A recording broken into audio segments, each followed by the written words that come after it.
Abran por favor su Biblia a Romanos capítulo 11. Romanos capítulo 11. Sí. Amén. ¿Ya todos lo encontraron? Entonces vamos a orar una vez más. Padre Celestial, te damos gracias, Señor, por que nos has permitido una vez más reunirnos en el nombre de tu Hijo Jesucristo para que por el poder del Espíritu Santo, Señor, pudiéramos todos juntos acercarnos a tu trono de gracia con nuestros cantos, levantando manos santas, Señor, no porque sean santas nuestras manos de ninguna forma por sí solas, sino porque tú las has estado santificando después de que nosotros hemos venido a ti por fe y tú has hecho los cambios necesarios en nuestro corazón y vida para que podamos ser santos como tú eres santo. Señor, al abrir tu palabra, deseamos que nos sigas instruyendo a través de esta carta que Pablo escribió a los romanos y que podamos recibir de ella, Señor, lo que tú tienes para nosotros, para que podamos entender más aún lo inmenso de tu gracia, lo grande de tu misericordia, lo profundo de tu amor, oh Dios, y que podamos así responder con un corazón agradecido, Señor, dispuesto a servirte, dispuesto a darse a sí mismo como sacrificio santo, agradable delante de ti. Entonces sigue instruyéndonos, oh Dios, te lo pedimos en el nombre de Cristo Jesús. Y la iglesia dice, muy bien, estamos en el capítulo 11 del libro de Romanos y hoy vamos a seguir precisamente en el versículo 11 de ese libro porque la semana pasada nos quedamos en el 10. Y la semana pasada pudimos ver ahí en la primera parte del capítulo 11 que Pablo hace una pregunta. Pablo hace una pregunta porque él ha estado abordando el tema de que los judíos han rechazado a Jesús como el Mesías, a pesar de todas las cosas que Dios les había dado, como para que pudieran creer más fácilmente que el resto del mundo. Habiendo hablado de todo eso, Pablo comienza el capítulo 11 con una pregunta en donde dice, ¿acaso Dios desechó a su pueblo porque no han creído? La respuesta inmediatamente viene de ninguna manera, porque también yo soy israelita, descendiente de Abraham y de la tribu de Benjamín. En el versículo 2 del capítulo 11 dice, Dios no desechó a su pueblo, al cual conoció desde un principio. Pablo es un perfecto ejemplo de que los judíos aún pueden ser salvos si reciben la salvación que Dios ofrece por gracia y ponen su fe, su esperanza en Jesucristo, el Mesías prometido. Entonces, esto quiere decir que los judíos, y si los judíos son aceptados y nosotros como gentiles somos aceptados, quiere decir que los judíos, nosotros o cualquier persona, de nuevo, no importa de dónde vengan, de dónde sean, si ponen su fe en Jesucristo, pueden ser salvos en Él y por Él. Esto es grandioso porque nos deja saber que Dios no deja fuera a nadie. Y que si alguien se queda fuera, se va a quedar fuera porque quiere quedarse fuera, porque no quiere recibir lo que Dios está ofreciendo. Y eso es importante que lo reconozcamos, porque a menudo creemos que nosotros podemos de alguna manera convencer, de alguna manera hacer sentir convicción, de alguna manera hacer a la gente sentirse culpable, de alguna manera asustar a la gente, de alguna manera presentar el evangelio de una manera tan endulzada que pierde su fuerza. Y creemos que eso va a lograr que la gente acepte el mensaje del evangelio y se acerque a Jesús. Mis hermanos, el único que puede hacer ese milagro es el Espíritu Santo. Nosotros lo que podemos hacer es dar nuestro testimonio, hablado y por medio de nuestra manera de vivir también. Tanto lo uno como lo otro es importante, porque con nuestra boca confesamos al Señor, con nuestra manera de vivir damos testimonio de lo que Él ha estado haciendo en nuestra vida. Acuérdense, sin palabras es imposible predicar el evangelio. Sí, ese dicho que se oye muchas veces de que predique el evangelio y si tienes que usar palabras, está un poco contra lo que la Escritura dice, porque la Escritura dice, ve y predica el evangelio.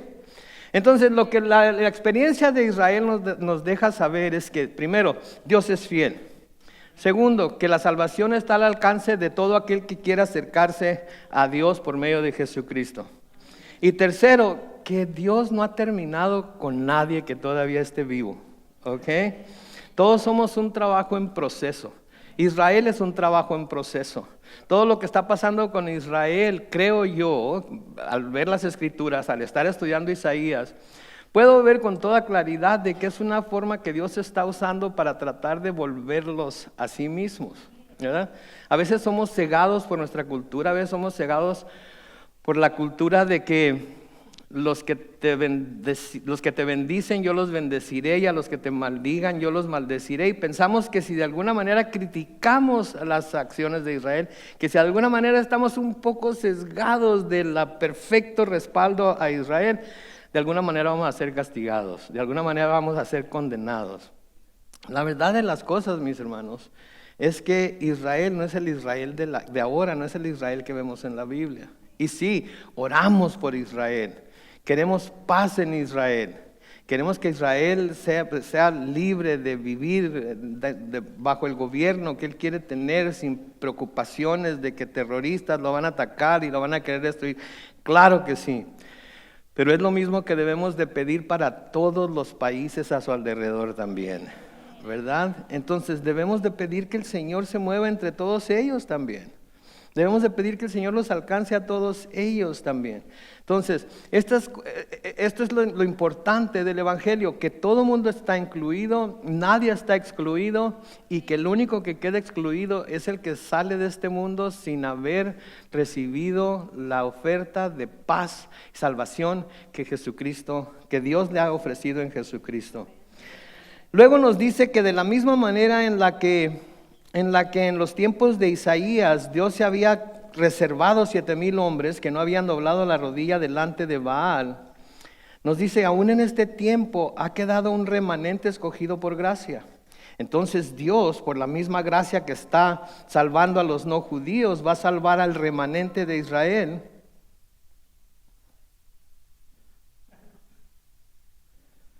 Si es emergencia, conteste, por favor. Entonces Pablo nos está diciendo, está haciendo esta comparación con lo que pasó en el tiempo de Isaías, con el tiempo en el que está escribiendo la carta, y él está diciendo, aún en este tiempo ha quedado un remanente escogido por gracia.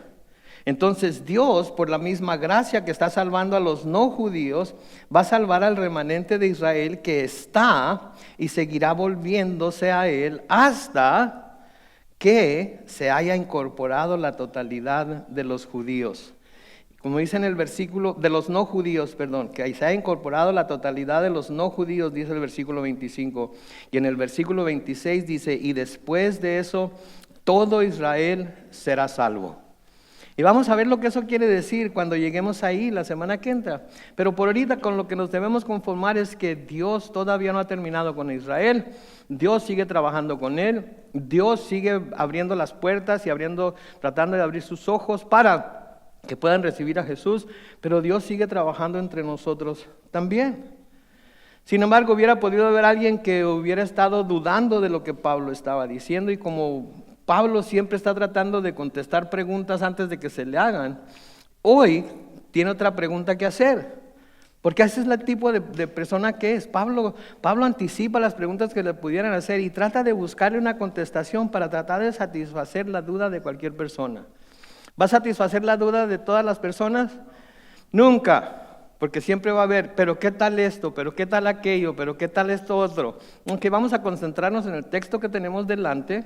Si hay necesidad de ir a otros textos para, de alguna manera, respaldar lo que estamos diciendo, lo hacemos. Pero si el texto en sí mismo nos está dando el significado y nos está explicando su contenido, lo dejamos como está. Amén.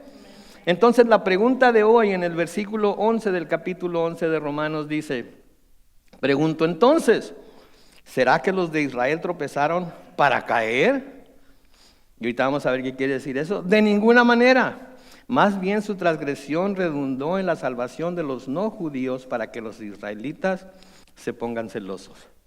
En otras palabras, la pregunta es si el tropiezo de los judíos ha sido tal que ya no podrán levantarse. Porque definitivamente han tropezado. Entonces la pregunta es si el tropiezo de los judíos ha sido tal que ya no podrán levantarse. Otras veces la respuesta es de ninguna manera. Así como Pablo se ha levantado él mismo y ha creído en Jesús y ha venido a recibir la salvación, así los demás judíos lo pueden hacer Pero mientras lo hacen, su tropiezo ha dado la oportunidad a la salvación de los que no son judíos. Entonces el tropiezo de ellos ha abierto la puerta para que nosotros los no judíos podamos llegar a tener fe en Jesucristo. Porque el evangelio vino primeramente a los judíos, ¿se acuerdan? Capítulo 1. Vino primeramente a los judíos, pero también a los gentiles. Y cuando Pablo y los apóstoles empezaron a predicarles a los judíos. Pero los judíos rechazaron la predicación. ¿Y qué hicieron? ¿Qué hizo Pablo en particular? Se fue a predicarles a los no gentiles. ¿Y qué pasó con los no gentiles? Empezaron a convertirse, empezaron a creer en Cristo, ¿Y qué fue lo que eso trajo? Celo a los judíos. Ahora, aquí podemos ver un par de cosas. Primero, que no todos los tropiezos llevan a una caída. ¿Ok? ¿Escucharon eso? No todos los tropiezos llevan a una caída. Todos hemos tropezado con algo en alguna vez, pero esos tropiezos no siempre nos han llevado a una caída. A veces metemos la mano, a veces nos agarramos de algo que está cerca de nosotros o de alguien que está cerca de nosotros, de preferencia un poco más fuerte que nosotros, ¿verdad? Pero no nos caemos, nada más tenemos un tropiezo. Entonces, esto debe dejarnos saber que no todos los tropiezos llevan a una caída. Y eso es importante que lo sepamos como cristianos. Porque si estamos tropezando con algo, si esta semana tuvimos un tropiezo, eso no quiere decir que tenemos que forzosamente caer en la siguiente etapa. Pudimos haber tenido alguna tentación, pudimos haber tenido algún mal pensamiento, pudimos haber dicho alguna mala palabra, pudimos haber tratado a alguien de una manera que no deberíamos de tratarla. Ok, tropezamos, nos enojamos, nos salió el apellido, ¿verdad? Cualquiera que sea, ¿verdad? Pero eso no quiere decir que tenemos que pasar a la siguiente etapa y convertirnos en enemigos de esa persona, o seguir maldiciendo, o seguir o robar, o cometer adulterio, lo que sea que sea. Podemos tropezar entonces y tener todos estos malos tropiezos en nuestra vida, pero eso no quiere decir que tengamos que caer. ¿Ok? Eso no quiere decir que tengamos que caer. Lo segundo que podemos ver aquí es que no hay ninguna caída que tenga que ser permanente. No hay ninguna caída que tenga que ser permanente. Porque hay gente que cae y siente que ahí se tiene que quedar. Ya no hay manera de que me pueda levantar de esta. Ya no hay manera que Dios me vaya a perdonar. Ya no hay manera que pueda volver a la iglesia. Ya no hay manera que las cosas puedan ser igual. Ya no hay manera. Tenemos a un Dios muy poderoso, muy misericordioso, que tiene inmensa gracia y que está dispuesto a perdonar a todo corazón contrito y humillado que se acerque a Él a pedir ese perdón. Y Él es el que nos levanta, de Él es el que podemos agarrarnos de su mano y volvernos a levantar. Entonces, no todo tropiezo tiene que llevar a una caída forzosamente. Amén. Podemos evitarlo. Los tropiezos van a venir, el mismo Señor Jesucristo dijo que tropiezos iban a venir, ¿verdad? Pero no tenemos por qué caer. No tenemos por qué caer. Y no hay ninguna caída que tenga que ser permanente, porque de cualquier caída, no importa qué tan profunda sea, Dios nos puede levantar. Entonces, así como los judíos solo tenían que volverse a Dios por medio de Jesucristo, así cuando un cristiano tropieza puede apoyarse en Cristo para no caer. Tropezamos y volvemos a recordar todo lo que sabemos de Cristo, su justicia, su bondad, su misericordia, su gracia, etcétera, etcétera, etcétera. Y nos agarramos de ello y eso nos ayuda a no caer hasta donde hubiéramos caído. ¿Sí? Nos agarramos de Él, pero si caemos podemos siempre invocar el nombre de Cristo para ser levantados. Podemos invocar siempre el nombre de Cristo para volver a ser levantados. Y no hay profundidades a donde podamos caer, a donde el brazo de nuestro Señor no pueda alcanzar a entrar y sacarnos de ahí. No la hay. No la hay. Hay incredulidad de nuestra parte, hay desconfianza de nuestra parte, porque no conocemos las profundidades de la gracia de Dios. Porque no nos hemos dado verdaderamente cuenta de las profundidades de la gracia de Dios y le ponemos límite a las profundidades que Él puede alcanzar para sacarnos de donde nosotros mismos nos hemos metido. Pero su brazo no se ha cortado. Su brazo sigue siendo fuerte. Y Él está. Si Dios decidió venir a este mundo inmundo para salvarnos, ¿hasta dónde no está dispuesto a ir? Sí. En el libro de Proverbios, en el capítulo 24, los versículos 15 y 16, se nos dice esto: tú, malvado, no aceches la tienda del justo, ni saquees el lugar donde habita. Versículo 16: porque tal vez caiga el justo 7 veces, pero otras tantas volverá a levantarse. En cambio, los impíos caerán en desgracia. Sí, entonces el justo se puede caer 7 veces, pero 7 veces se puede levantar. Pero no por sí mismo, se puede levantar porque el Señor lo levanta. Se puede levantar porque el Señor está con él. Y recuerden, no hay justo ni aun uno. Si fueran únicamente los justos, ninguno de nosotros nos pudiéramos levantar. Pero no es por nuestra justicia, es por la justicia que Jesús nos ha puesto por medio de su sacrificio en la cruz. Que ahora el Señor, aun cuando de nuevo caigamos en las profundidades más grandes, el Señor nos puede sacar. En el Salmo 37, los versículos 23 y 24, noten lo que dice, Salmo 37, versículos 23 y 24. El Señor dirige los caminos del hombre cuando se complace en su modo de vida. Si el hombre cae, no se queda en el suelo. ¿Por qué? Porque el Señor lo sostiene de la mano. Sí. De nuevo, no todo tropiezo tiene que resultar en caída, pero algunos sí resultan en caída. Pero no toda caída es para siempre, porque el Señor... ¡Ay!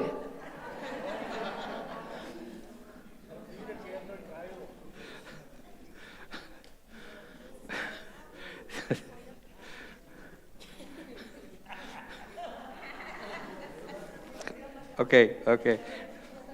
Tropecé, pero no me caí, ¿se fijaron? De eso se trataba de la ilustración, que estaba planeada la cosa, ¿ok? Entonces el Señor dirige de nuevo, Salmo 37, 23 y 24, para volver a agarrar el Señor dirige los caminos del hombre cuando se complace en su modo de vida. Si el hombre cae, no se queda en el suelo porque el Señor lo sostiene de la mano. Hay que acordarnos de eso. Sí, hay que acordarnos. ¿Se acuerdan cuando, bueno, los varones quizás, ¿se acuerdan cuando andaban brincando bardas y andaban metiéndose en situaciones y el amigo les tendía la mano para levantarlos y era más fácil? Mis hermanos, Dios siempre está ahí, el Señor siempre está ahí. El Señor siempre está ahí. Él no nos suelta. Sí, Él no nos suelta. Entonces, si tropezamos, aferrémonos a lo que sabemos de Él, a lo que conocemos de Él, a lo que su palabra nos presenta acerca de Él, y no hay que dejarnos caer. Pero si hemos caído, agarrémonos de su mano y Él nos sacará del lugar en donde hemos caído. Amén. Ahora, el hecho de que se esté promulgando, que los no judíos estén alcanzando por su fe en Cristo lo que los judíos habían estado queriendo lograr por medio del cumplimiento de la ley, está causando que los judíos se pongan celosos. Está causando que los judíos se pongan celosos. ¿Por qué? Porque Pablo está diciendo que esta bola de gentiles que nunca buscaron a Dios, que no creyeron en Dios, que no conocen la ley, que no conocen ninguna de las tradiciones, son justos, están siendo hechos justos delante de Dios, pero ellos que tanto se esforzaron no están alcanzando esa justicia. Y eso les está causando celo, y no solamente les está causando celo, sino que les está causando el deseo de matar y de encarcelar a los no judíos que están creyendo y aquellos que están predicando el Evangelio de Jesucristo. Y lo vemos a través de todo el libro de los Hechos. Por ejemplo, Pablo y Bernabé, cuando están predicando en Antioquía de Pisidia, se nos dice en Hechos capítulo 13, los versículos 44 y 45, al siguiente día de reposo, casi todos los habitantes de la ciudad se reunieron para oír la palabra de Dios. Pero cuando los judíos vieron tanta gente, se llenaron de celos y rebatían lo que Pablo decía y lo contradecían y maldecían. Noten el versículo 49. Está el versículo. Perdón. De ahí nos vamos a brincar al versículo. ¿Está el 49 ahí enseguida? ¿46? No, hasta el 44 llegamos nada más entonces. Ok, es que debía haber puesto el 44 y 45 y luego el 49. Ok, entonces, en Hechos 13, 44 y 45, de nuevo lo voy a leer. Al siguiente día de reposo, casi todos los habitantes de la ciudad se reunieron para oír la palabra de Dios. Pero cuando los judíos vieron tanta gente, se llenaron de celos y rebatían lo que Pablo decía y lo contradecían y lo maldecían. Ahora, si nos brincamos del versículo 45 al versículo 49 del mismo capítulo 13 de Hechos, dice, y esto causó que la palabra del Señor se difundiera por toda aquella provincia. Por eso, mis hermanos, no debemos despreciar la oportunidad de compartir acerca del Señor cada vez que se presente esa oportunidad. Porque aunque se nos presente oposición en un lado, esto puede abrir la puerta en otro. ¿Sí? Entonces, Pablo y Bernabé estaban predicando en Antioquía de Pisidia. Los judíos vieron que mucha gente estaba viniendo a escucharlos, que gente se estaba convirtiendo, y ¿qué hizo? Los llenó de celos. ¿Sí? Pablo tuvo que salir corriendo de ahí. Pero el hecho de que los judíos se llenaran de celos, el hecho de que los judíos los contradijeran, el hecho de que los judíos los maldijeran, esto ayudó a que la palabra del Señor se difundiera por toda aquella provincia. Entonces, cuando nosotros estamos predicándole el evangelio a alguien, puede ser que la persona no esté prestando ni la más mínima atención, pero puede ver que haya otras personas a nuestro alrededor que están escuchando, que están oyendo lo que le estamos diciendo a esta persona, y esa persona sí va a recibir. Y por eso no debemos de mirar la cara de la persona a la que le estamos predicando, porque la cara de la persona a la que le estamos predicando puede estar dándonos todo tipo de indicaciones de que ya mejor cállate. Pero hay gente que no podemos ver a nuestro alrededor que está diciendo, quiero saber más, quiero saber más, quiero saber más. Sí, entonces tenemos que tener mucho cuidado con ello. En Hechos capítulo 17 y el versículo 5. Hechos 17 y el versículo 5. Pero los judíos que no creyeron se llenaron de envidia, así que lograron reunir a una turba de vagos y maleantes y comenzaron a alborotar la ciudad, y en su búsqueda de Pablo y Silas irrumpieron en la casa de Jasón, pues querían expulsarlos del pueblo. Noten, de nuevo, ¿sí? Los judíos que no creyeron se llenaron de envidia. Así es que buscaron una bola de vagos y maleantes y comenzaron a alborotar la ciudad. Me hace recordar a los vagos y maleantes que aventaban ladrillos al techo de lámina en la iglesia del Nazareno de Mexicali cuando nos reuníamos ahí y querían interrumpir los servicios de los aleluyas. Y no sé si a ustedes les ha pasado en alguna ocasión, pero eso es lo que sucede. Eso es lo que sucede, la envidia. Es curioso, ¿no es cierto? Que la gente que no quiere salvarse no quiere que nadie más se salve. ¿No es cierto? La gente que no quiere aceptar no quiere que tampoco nadie más se salve. Puede estar hablando uno con alguien y lo mira uno a la persona receptiva y está uno de sus amigos ahí y están jalándolo. Vámonos, este loco no sabe lo que está hablando, este loco no sabe lo que está diciendo. No, pues tú vete, yo quiero escuchar. Y ahí están, dale, tratando de enfadarnos. ¿Para qué? Para que nosotros nos callemos y la gente no escuche. La gente que no se quiere salvar no quiere que nadie se salve. ¿Sí? Nadie se quiere ir al infierno solo. Se quiere llevar a cuantas personas puedan entre las patas. ¿Sí? De nuevo, el celo de los judíos está siendo evidente por la predicación del evangelio. Cuando Pablo fue presentado ante un tribuno en Jerusalén, en Hechos 22, noten lo que dice ahí, Hechos 22. Hasta aquí lo escucharon. Entonces alzaron la voz y gritaron, mátalo, bórralo de este mundo. Gente así no merece vivir. ¿Sabían lo que querían para Pablo? Querían su muerte. Querían su muerte, querían que el tribuno lo sentenciara a muerte. Ahora, pregunta, con lo que hemos visto, ¿creen que la conversión de los no judíos por la predicación de Pablo estaba causando celos entre ellos? Definitivamente. Definitivamente. Y eso era lo que Dios había planeado que sucediera. Y eso era lo que Pablo quería que sucediera.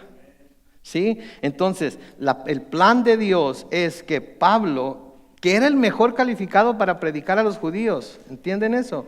Pablo era el mejor calificado para predicar a los judíos, porque era hebreo, era fariseo de fariseo, era todo lo demás. Era el mejor indicado para predicar a los judíos. Dios, en lugar de mandarlo a predicar a los judíos, lo manda a predicar ¿a quién? A los no judíos, a los gentiles. ¿Sí? ¿Por qué? Porque quiere provocar celos en su propio pueblo. Y es exactamente lo que está haciendo. Y noten hasta dónde estaba Pablo dispuesto a llegar con tal de alcanzar al pueblo judío. Le estaba causando celos al punto de que lo querían matar para que dejara de predicar. Y Pablo seguía y seguía y seguía. ¿Alguna vez han amenazado a alguno de ustedes con matarlo si no deja de predicar el evangelio? Todavía no, ¿verdad? Y hay tantas cosas que son tan en serio menores comparado con lo que sufrieron los discípulos, con lo que sufrieron los apóstoles por predicar el evangelio, y eso no los detuvo. Todos murieron como mártires. Sin embargo, a nosotros a veces la cosa más mínima nos disuade de predicar el evangelio, ¿verdad? Nos disuade de predicar el evangelio. Sabemos que deberíamos hablar con el compañero, pero y luego, si no me oye, si después ya no quiere ser mi amigo, si después prefiero mejor hacerlo mi amigo primero y luego predicarle en lugar de predicarle y arriesgar mi amistad, ¿verdad? En serio, pónganse a pensar en lo que eso quiere decir. ¿Qué prefiere? ¿Arriesgar su amistad y saber que él sabe cómo llegar al cielo? ¿O permanecer amigos pero no presentarle claramente el camino de salvación? ¿Sí? Eso es algo que tenemos que decidir. ¿Sí?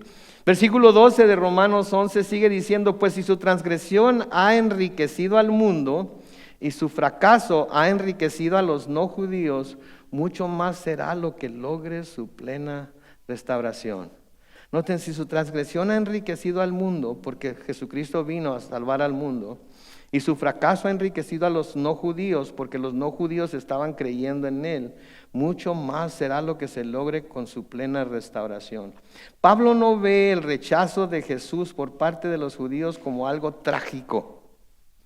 ¿Sí? Pablo no ve el rechazo de Jesús por parte de los judíos como algo trágico, sino como algo que para el resto del mundo ha sido de gran beneficio.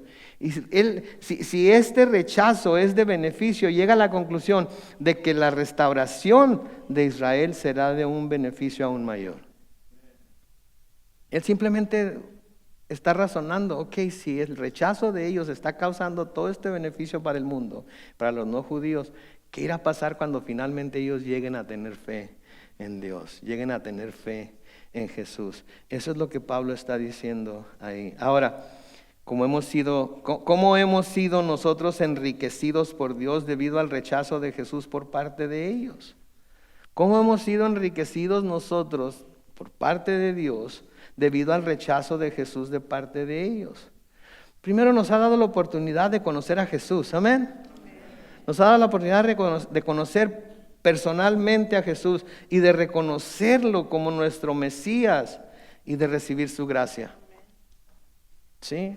Nos ha dado esa oportunidad. Eso enriqueció nuestra vida más de lo que cualquier cantidad de dinero puede enriquecer nuestra vida.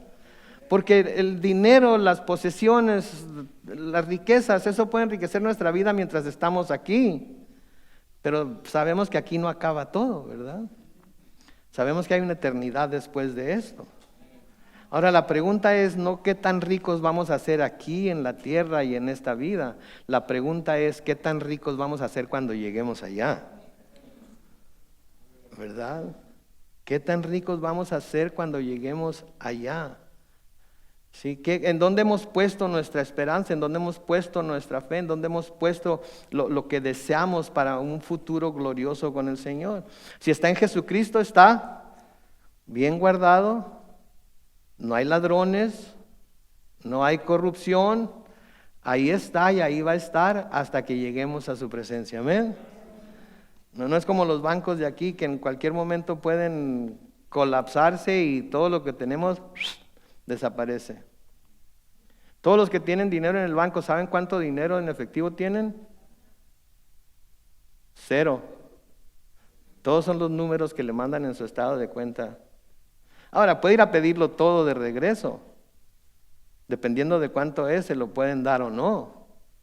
Pero si el mercado truena, y es muy posible que suceda, puede ir a pedir su dinero y ¿sabe cuánto le van a dar? Lo que tiene, 0.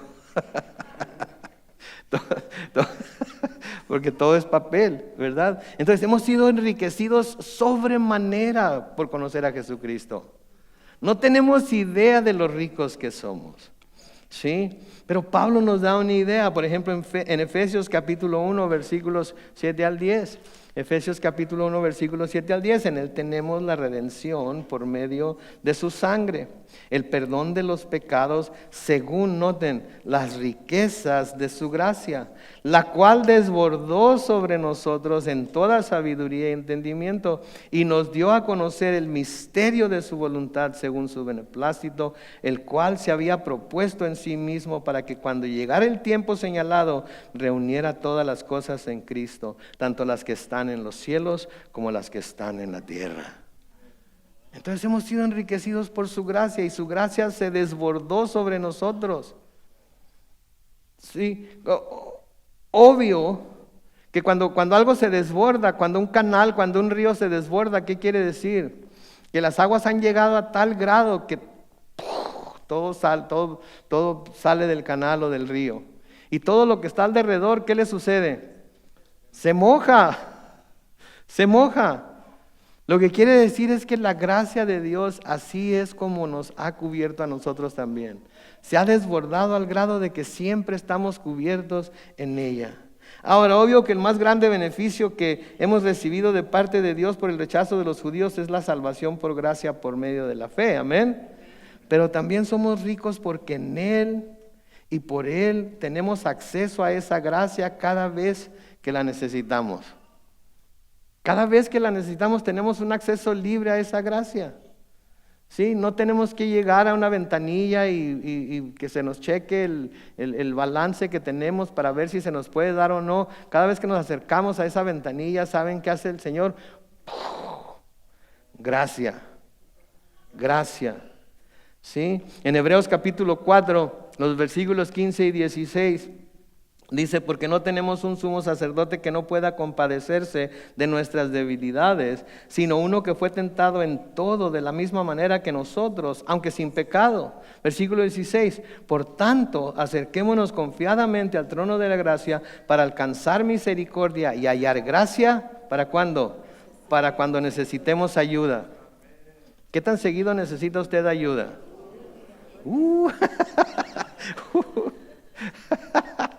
Gloria a Dios que tenemos ese sumo sacerdote, amén.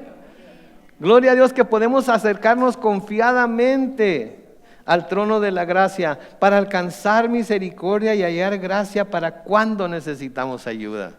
Entonces, cada vez que necesitamos ayuda porque tropezamos, vamos por la gracia de Dios. Cada vez que necesitamos ayuda porque ese tropiezo nos llevó hasta la caída, vamos a buscar la gracia de Dios. Para todo debemos de buscar la gracia de Dios porque la tenemos completamente a nuestra disposición. Cuántas veces las necesitemos, no importa por qué la necesitemos. La gracia de Dios está disponible. En el versículo 13 de Romanos 11 sigue diciendo, ahora les habla a ustedes, a los que no son judíos, que a nosotros, por cuanto yo soy apóstol de ustedes, honro mi ministerio. Entonces, después de haber hablado acerca de lo que Él está tratando de hacer con los judíos, ahora está hablándoles directamente a los no judíos y les dice: yo soy apóstol de ustedes, yo fui el que fui enviado a ustedes, y porque yo soy el que fui enviado a ustedes, honro mi ministerio. Pablo sabía que Dios lo había escogido para llevar el mensaje del evangelio a los gentiles. Pablo sabía que esa era su misión. Ahora, pónganse a pensar, como les había dicho anteriormente, Pablo era el mejor indicado para llevar el mensaje del evangelio a los judíos, ¿sí? Porque él conocía la ley, sabía la ley al revés y al derecho, él hubiera podido identificar a Jesús en cada libro del Antiguo Testamento, etcétera, etcétera, etcétera. Pero Dios lo manda a los no judíos. Imagínense Pablo, si hubiera sido un hombre, bueno, antes de Cristo sí era un hombre orgulloso y vanaglorioso y todo lo demás, pero imagínense Pablo si hubiera persistido en ese manera de ser de orgullo y vanagloria y soberbia. Imagínense, ¿qué le hubiera dicho a Dios? ¿Qué le hubiera dicho a usted a Dios? Ok, usted tiene toda la preparación del mundo. Estudió teología, estudió divinidad, estudió seminario de esto, seminario de aquello, seminario del otro.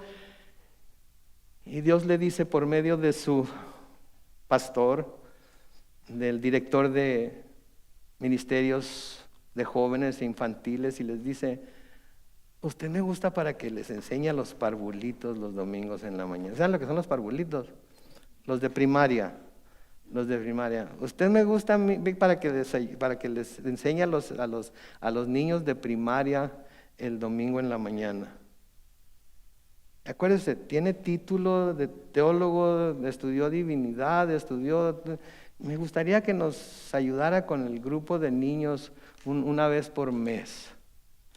¿Cuál sería la reacción? ¿Perdón? ¿Excuse me? No, yo estoy capacitado para enseñar a los adultos. Es más, yo estoy capacitado para enseñarle a usted, si lo quiere.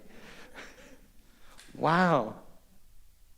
Sin embargo, Pablo nunca, ¿se fijaron que nunca se fijan en las escrituras que él nunca dijo nada? Cuando el Señor lo mandó, él fue. Y vamos a ver que la obediencia de Pablo va a resultar va a tener el mismo resultado que si hubiera ido con los judíos. Vamos a ver ahorita, ¿verdad?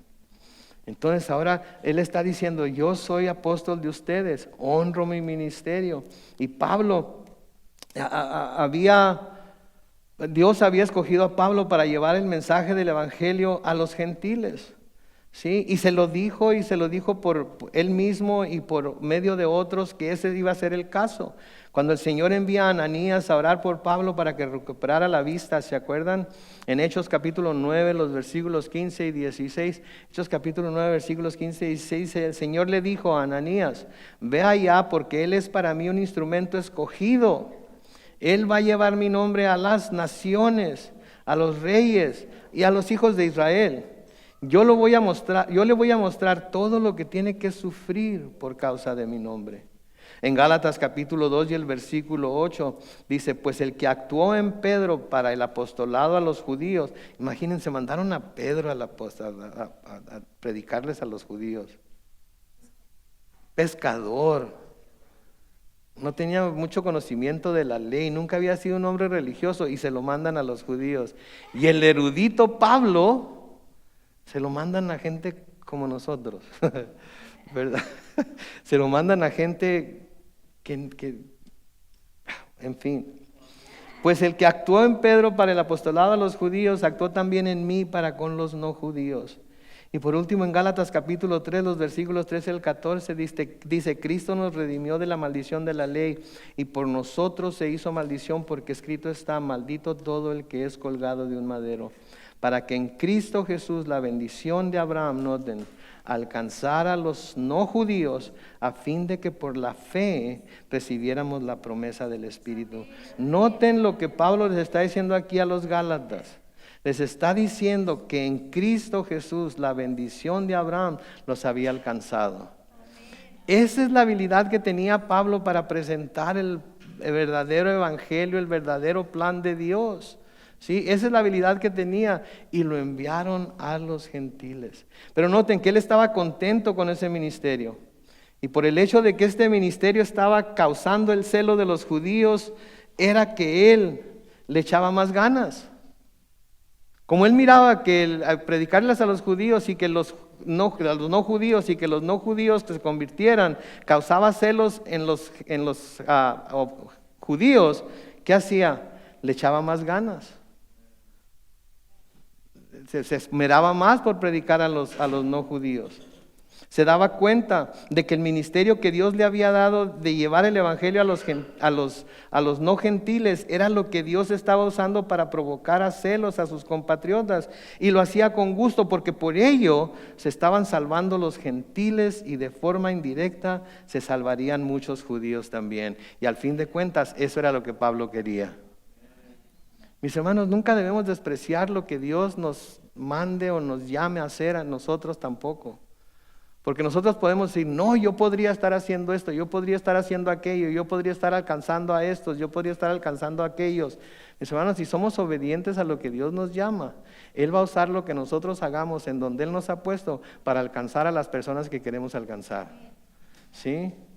A veces con la familia, por ejemplo, queremos predicarle a la familia, queremos hablarle a la familia, queremos convencer a la familia, queremos darles razones a la familia para que crea, ¿verdad? Y a veces de tanto predicarles les caemos gordos, ¿verdad? Y a veces hasta ya ni nos invitan a sus fiestas, ni nos invitan a sus casas, ni nos invitan a sus reuniones, porque saben que cuando vayamos les vamos a predicar el evangelio otra vez, ¿verdad? Y en lugar de darnos cuenta que no está funcionando, ¿qué hacemos? Seguimos con lo mismo, seguimos con lo mismo, seguimos con lo mismo. ¿Saben cuál es la mejor manera? ¿Saben qué? No hay que ir a predicarles, hay que ir a vivir el evangelio delante de ellos y hay que mostrarles cómo el Señor nos ha alcanzado y nos ha cambiado en la forma en la que servimos en la iglesia a los hermanos y nos servimos los unos a los otros. ¿Sí? Entonces la próxima vez ya no hable del Señor Jesucristo, pórtese como el Señor Jesucristo. Sírvales como el Señor Jesucristo. Ámelos como el Señor Jesucristo. ¿Sí? Y no les hable del Señor Jesucristo. Y si le preguntan, oye, ¿por qué hoy no hablas del Señor Jesucristo? Pues ya te dije. Depende de ti. ¿Sí? Pero ya te dije. Pero eso es lo que debemos hacer. Pero nos encanta masticarle el oído a la gente. Y creemos que eso de alguna manera va a hacer una diferencia y no la va a hacer. Pablo quería que los judíos se convirtieran. ¿Cómo lo hizo? Haciendo lo que Dios le dijo, yendo a predicar a los no judíos y provocando los celos de los judíos. ¿Y los judíos qué querían hacer con él? Ok. Entonces, a veces, mira, les digo esto por esta situación. Porque a veces podemos envidiar los dones, los talentos y ministerios a los que Dios ha llamado a otros hermanos y pudiéramos desear que nos hubiera dado a nosotros esos dones, talentos y ministerios. Pero como Pablo debemos estar contentos y sentirnos bendecidos de que Dios nos esté usando en el ministerio que nos tiene, cualquiera que esté. Cualquiera que esté, debemos de darle gracias por permitirnos participar con Él en ese ministerio y debemos sentirnos bendecidos de que Dios nos esté dando la oportunidad y nos esté dando la habilidad para servir en ese ministerio. Hablando de contentamiento en lo material, pero creo que esto también se puede aplicar en lo espiritual. Pablo le dice a Timoteo en 1 Timoteo 6:6, no lo van a poner en la pantalla, le dice que la piedad es una gran ganancia cuando va acompañada de contentamiento. La piedad es una gran ganancia cuando esta va acompañada de contentamiento. Sí, entonces podemos ser la persona más piadosa, pero hacer lo que hacemos a regañadientes, podemos hacerlo con mala cara, podemos hacerlo todo enojados, podemos hacerlo que... ¡Ay! Quisiera estar en cualquier otro lugar menos aquí. Eso no es piedad entonces. y no tiene ninguna ganancia, pero cuando tenemos piedad y contentamiento, eso es gran ganancia. Versículo 14 de Romanos 11 sigue diciendo: yo quisiera poner celosos a los de mi sangre y de esa manera salvar a algunos de ellos, porque si su exclusión trajo como resultado la reconciliación del mundo, ¿qué resultará de su admisión sino vida de entre los muertos? ¿Qué quiere decir esto?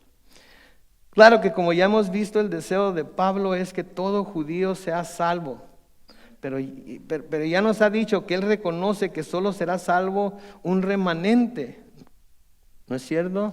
Él quiere que todo Israel sea salvo. Pero él también ha reconocido que solamente un remanente va a ser el que se va a salvar. El fracaso de Israel al rechazar a Cristo hará que su eventual aceptación sea tan vívida y maravillosa como la resurrección que experimenta todo creyente cuando viene a Cristo. Será como si hubieran ellos mismos vuelto de entre los muertos.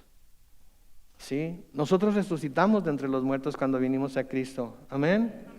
Fue una experiencia maravillosa, ¿verdad? Porque dejamos de tener únicamente una existencia aquí en esta tierra y empezamos a vivir la vida real, lo que es la verdadera vida, una vida que sabemos que no termina cuando esta vida termina aquí, sino que sigue más allá de esta vida, y sabemos que eso es nuestro, y eso causa una reacción maravillosa y gloriosa en nuestro corazón. Entonces lo que está diciendo es que esa misma reacción, esa misma situación que sucede en los no gentiles ahorita, va a suceder también en ellos, cuando ellos vengan finalmente a creer en Jesús. Ellos también van a alcanzar la bendición de ser hechos nuevos en Cristo, igual que nosotros los no judíos. Y todos nos vamos a regocijar juntos por ello. Y esto es otra de las formas en las que como gentiles hemos sido también bendecidos por Dios por medio de Cristo Jesús. ¿Sí? ¿Se imaginan Israel? ¿Se imaginan leer o escuchar o ver la noticia de que los israelitas se están convirtiendo a Cristo en cantidades en Israel? Se están volviendo a Cristo, lo están aceptando como su Mesías, lo están empezando a adorar como su Mesías. ¿Qué va a causar eso en el mundo cristiano, creen ustedes? Gozo, ¿verdad? Gozo. Si creíamos que el regreso de Jesucristo estaba cerca, si eso sucede, ¿cómo lo vamos a ver?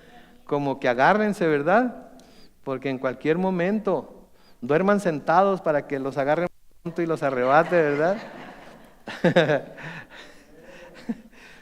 Pero eso es lo que está diciendo aquí. Ellos mismos van a pasar por esa experiencia. En Efesios capítulo 2, los versículos 1 y 2 dice: a ustedes Él les dio vida cuando aún estaban, ¿qué? Muertos en sus delitos y pecados, los cuales en otro tiempo practicaron, pues vivían de acuerdo a la corriente de este mundo y en conformidad con el príncipe del poder del aire, que es el espíritu que ahora opera en los hijos de desobediencia. En Efesios 2, pero los versículos 4 al 7 nos sigue diciendo: pero Dios, cuya misericordia es abundante por el gran amor con que nos amó, nos dio vida junto con Cristo, aun cuando estábamos, ¿qué? Muertos en nuestros pecados. La gracia de Dios los ha salvado. Y también junto con Él nos resucitó y asimismo nos sentó al lado de Cristo Jesús en los lugares celestiales, para mostrar en los tiempos venideros las abundantes riquezas de su gracia y su bondad para con nosotros en Cristo Jesús. Oh my goodness, mis hermanos, grande es la bendición que hemos recibido y grande será la bendición cuando todos juntos le sirvamos y nos postremos delante de Él. En el versículo 16 de Romanos 11 dice: si la primera parte de la masa es santa, también lo es la masa restante, y si la raíz es santa, también lo son las ramas. ¿Sí? ¿Qué nos está diciendo Pablo aquí? Quiero leerlo en una versión diferente para ver si nos puede dar una visión más clara de ello. Romanos 11:16 en la Nueva Traducción Viviente dice esto: y dado que Abraham y los otros patriarcas fueron santos, sus descendientes también serán santos. Del mismo modo que toda la masa de pan es santa, porque la porción que se da como ofrenda es santa. Pues si las raíces del árbol son santas, las ramas también lo serán. Al hablar aquí acerca de la primera masa y de las raíces, se está refiriendo a Abraham, Isaac y Jacob. Y lo que está diciendo es que si ellos fueron llamados a ser santos o consagrados, separados para Dios, sus descendientes también han sido llamados a hacerlo. Ese llamamiento no ha sido revocado. Ese llamamiento no ha sido revocado. Más acerca de esto cuando lleguemos al versículo 29, porque ahí se nos dice que los dones y el llamamiento de Dios son irrevocables. Entonces, así como ellos fueron llamados a ser santos, también su descendencia es llamada a ser santo. Sin embargo, esto no quiere decir que todos responderán al llamado. ¿Cómo sabemos? Porque miren lo que dice el siguiente versículo, versículo 17. Si alguna de las ramas fueron ¿qué? Cortadas, y tú que eres un olivo silvestre fuiste injertado en su lugar y has venido a participar de la raíz de la rica savia del olivo. Ahí nos vamos a quedar. Entonces, algunas de las ramas han sido cortadas, ¿sí? Pero porque esas ramas fueron cortadas, los no judíos entonces somos identificados con el olivo silvestre, ¿sí? Y ese olivo silvestre, ¿qué fue hecho? Injertado en el olivo natural. Nosotros somos el olivo silvestre, Israel es el olivo natural, y por ser él el olivo natural, los judíos son herederos de las promesas hechas por Dios a Abraham, y por ser injertados en el olivo natural, nosotros también lo somos, como leímos en Gálatas hace unos momentos. Pablo entonces intencionalmente aquí usa la analogía del injerto para comunicar su punto de que los gentiles han sido conectados sobrenaturalmente a la familia de Dios y por tanto somos herederos de las promesas. Somos herederos. O sea, sí saben lo que es un injerto, ¿verdad? Donde una rama de un árbol diferente se junta con un árbol natural y la rama por estar conectada sigue creciendo y produciendo, ¿verdad? Entonces Pablo usa esta analogía para decirnos a nosotros que hemos sido injertados en la familia de Dios y somos también participantes de la herencia de Abraham y sus descendencias. En Efesios capítulo 2, los versículos 11 al 14, y con esto vamos a terminar mientras el grupo de alabanza pasa al frente. En Efesios capítulo 2, los versículos 11 al 14, por lo tanto, ustedes que por nacimiento no son judíos y que son llamados incircuncisos, por los que desde su nacimiento han sido físicamente circuncidados, deben recordar esto. En aquel tiempo ustedes estaban sin Cristo. Vivían alejados de la ciudadanía de Israel y eran ajenos a los pactos de la promesa. Vivían en este mundo sin Dios y sin esperanza, pero ahora en Cristo Jesús, ustedes que en otro tiempo estaban lejos, han sido acercados por la sangre de Cristo, porque Él es nuestra paz. De dos pueblos hizo uno solo, al derribar la pared intermedia de separación. ¿Se dan cuenta? Entonces, ya no son dos, ahora somos uno. Cada judío que viene y se une a la iglesia de Cristo, o se hace un judío mesiánico por su fe en Jesucristo, somos uno con ellos. Son parte de nuestra familia y nosotros parte de ellos. Por eso es porque debemos de pedirle a Dios por la paz de Jerusalén. Por eso es por lo que debemos pedirle a Dios que Dios los bendiga y los cuide y los guarde. Pero mis hermanos, también debemos hacer lo mismo por aquellos que están a su alrededor y que ahorita están sufriendo tan grandemente por esta guerra que se está llevando a cabo en Israel con Hamás e Irán. Pero siempre, siempre debemos estar agradecidos de que en Cristo hemos venido a formar parte de la familia de Dios, enriquecidos sobremanera. Y que nunca de los nunca debemos olvidar que fue precisamente en esta ocasión la desobediencia de los judíos que ahora nosotros hemos tenido la oportunidad de acercarnos al Señor. Amén. Oremos. Bendito Padre Celestial, te damos gracias, Señor, en esta mañana todavía, Señor, por tu amor, tu misericordia y tu gracia. Te pedimos, Señor, que nos sigas ayudando a a recibir lo que tu palabra tiene para nosotros, a entender hasta dónde llegó, hasta las profundidades, a donde ha llegado tu gracia, tu amor y tu misericordia, para ayudarnos a ser parte de tu familia, Señor. Queremos, oh Dios, reconocer que tú eres nuestro Dios y nuestro Salvador. Queremos, Señor, reconocer que aunque a veces tropezamos, Señor, queremos pedir que nos ayudes por el poder de tu Espíritu a que esos tropiezos no nos causen que caigamos completamente. Y si hubiéramos caído, Señor, pedimos, Padre Santo, que también por tu Espíritu Santo, Señor, por la gracia que nos muestras, el amor y misericordia que tienes hacia nosotros, nos saques de donde hemos caído, Señor, nos pongas de pie de nuevo, nos limpies, Señor, nos purifiques y nos ayudes a seguir caminando contigo, Señor. Padre Santo, te necesitamos. Te alabamos, te adoramos y te glorificamos. Y te damos toda honra y toda gloria. Y lo hacemos en el nombre glorioso de Cristo Jesús. Y la iglesia de Dios dice, amén y amén.